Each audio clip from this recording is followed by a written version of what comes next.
Welcome to Real Independent, where dreams pave the way for reality. I'm your host, Amy Kim.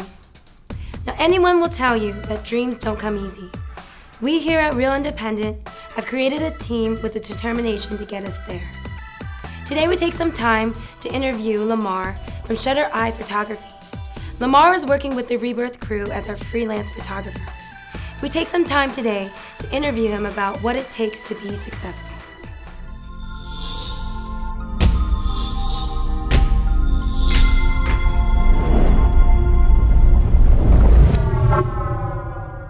This is Lamar Paisley, and you're watching Real Independent.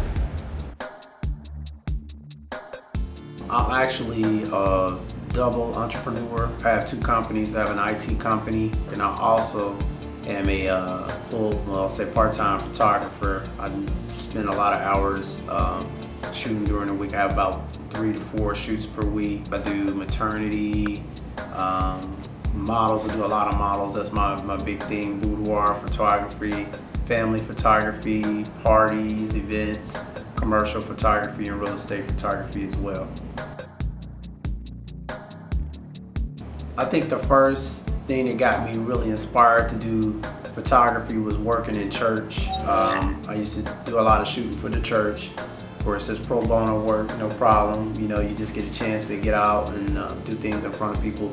But what really drew me to photography was starting to see how I can look at people's emotions and capture people's emotions in a photograph, or when the first time I've actually taken pictures of somebody and they saw how beautiful they were through the camera's eye. So that's part of my motto, or my logo for the company, is see yourself through the shutter's eye.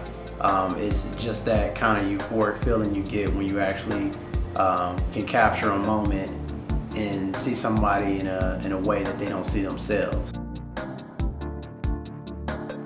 You call your own shots, and the risk that you take, that benefit that you get when you take that risk and something does happen well for you, it's that much bigger for you. You may not be working by yourself. You may have several people working with you, but at least you can feel like being independent, you have that creative control to do what you need to do to get the benefits or whatever comes out of that. And if it comes out, if you're doing photography and it's a hot shoot and everybody's like, oh man, I really like what you did with the photography, just knowing that you had creative control of that situation is like the best feeling in the world. Because it happens with my IT company, and also it happens with my photography company.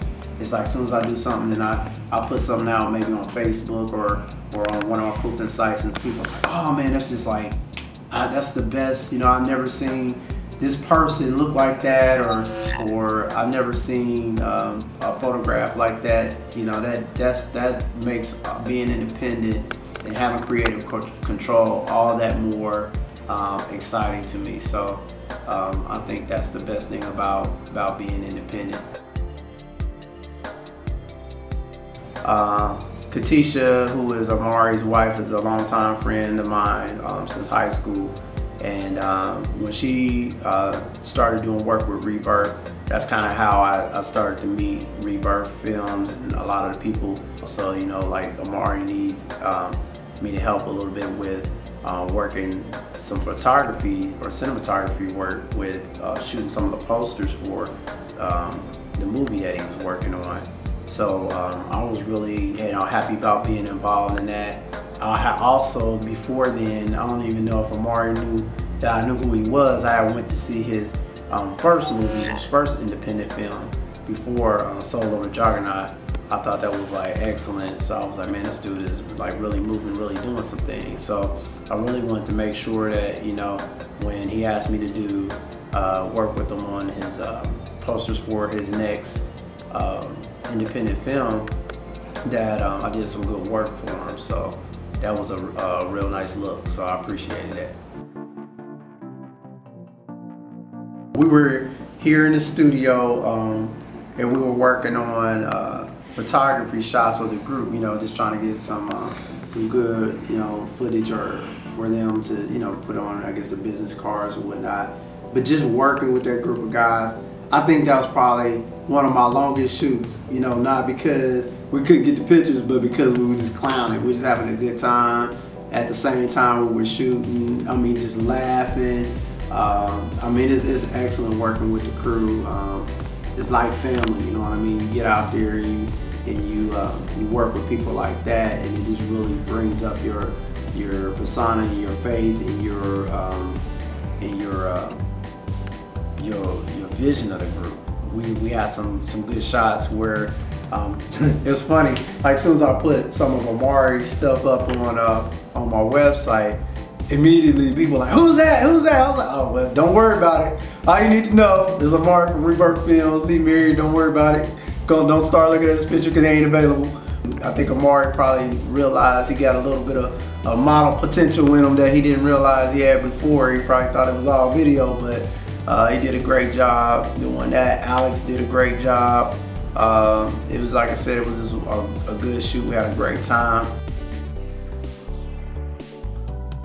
Of course, like I said, I shoot a lot of models for boudoir or magazines or whatnot. So I've had quite a few of them now starting to get published. A lot of the models that I take pictures of, they're actually going out and going to magazines and getting themselves put in the magazines. So I'm doing a lot of that. I'm getting a lot of artists come to me now. They're like, "Hey, you know, who shot you?" They send them straight to me. When I started out, I just basically let people, if you like my work, they just go and tell people on their own. And now I'm busy like almost every day. The word of mouth has grown so big that I'm getting people from all kinds of genres of photography and all types of people from all walks of life coming to the studio to be shot by me, and I really appreciate that. So I think just that sheer word of mouth being so strong and not putting out any bad work is really starting to make things a lot more profitable for me. I think it's because my attention to detail. I do spend a lot of time studying light modifiers, and just really honing my craft. I don't get complacent with what I start off learning, or once I get a decent picture, I'm just not, you know, satisfied with that. A lot of the time I put in is to try to get myself not only better in my own self and my own rights, but to keep myself above the competition. There's a lot of people out there in this small market especially that want to try to do, you know, the same thing that you do. If you get into this business, when thinking about getting into this business, you're going to find that equipment is going to cost you a ton, but if you make that investment, it will pay off in the end. You know, get good equipment, get good lenses. Glass is everything. If you can get great glass in a good camera, if you got a trade-off between the two, get a good camera and great glass. That way, you know your images are going to show, and when you get great images, that word of mouth is just going to start coming to you. Just don't start buying crap.